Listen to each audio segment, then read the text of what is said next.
We are here at Walden Pond State Reservation. We're using some electric equipment. Here's the mower. It's a mean green 48-inch cut electric mower.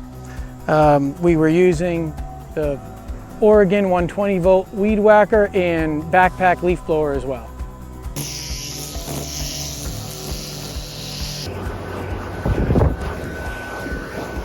The Accelerated Energy program assisted in purchasing a lot of this equipment we have today.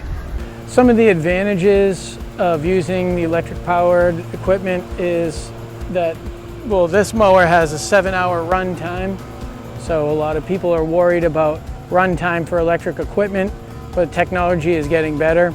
My weed whacker runs for over 2 hours, and the backpack blower, with all my batteries combined, I can run that for 2 hours straight as well. Another advantage is that they're energy efficient. At Walden, we have a 110,000 kilowatt hour solar array that also powers the building, which we have electric sourced heat pumps on. And because we produce more power than we use in the building, we're a net positive, meaning we're using no fossil fuels to power this building. Another advantage to this equipment is the noise pollution. They operate at a far smaller decibel to the point where you don't even really need ear protection. Of course, you're welcome to use it if you're using this equipment, but the visitors really like it. And when I stop running the equipment, you get dead silence as opposed to a gas-powered engine, which is still idling.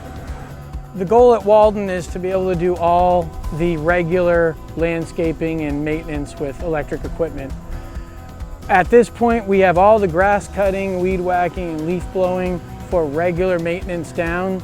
That just doesn't include some of the heavier leaf removal in the fall.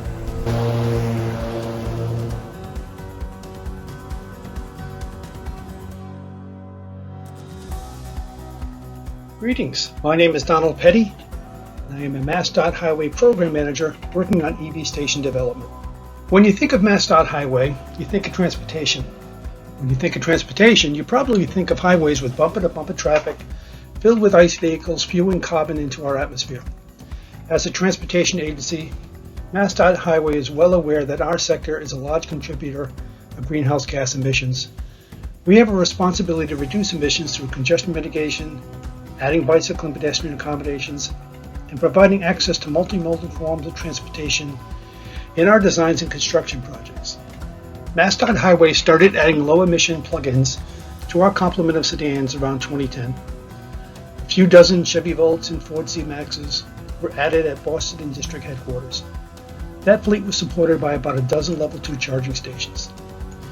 As wider varieties of EV options with longer ranges are entering the market, we have started adding additional plug-ins and a handful of ZEVs with fast charging capabilities. Regarding our public charging efforts, MassDOT started these efforts on I-90, the Mass Turnpike, in 2016 and 2017. The roadway was selected because of its east to west span of the state, and as a toll-funded roadway, there were no restrictions on our ability to charge for session fees. We installed 6 50 kW stations, one each at the Natick, Framingham, Charlton East and West, and Lee East and West service plazas. Service plazas provide our customers lighted 24/7 services. Each site has the infrastructure in place to add up to 2 additional stations. MassDOT has a current project with federal CMAQ funds and in partnership with National Grid and Eversource Make-Ready programs.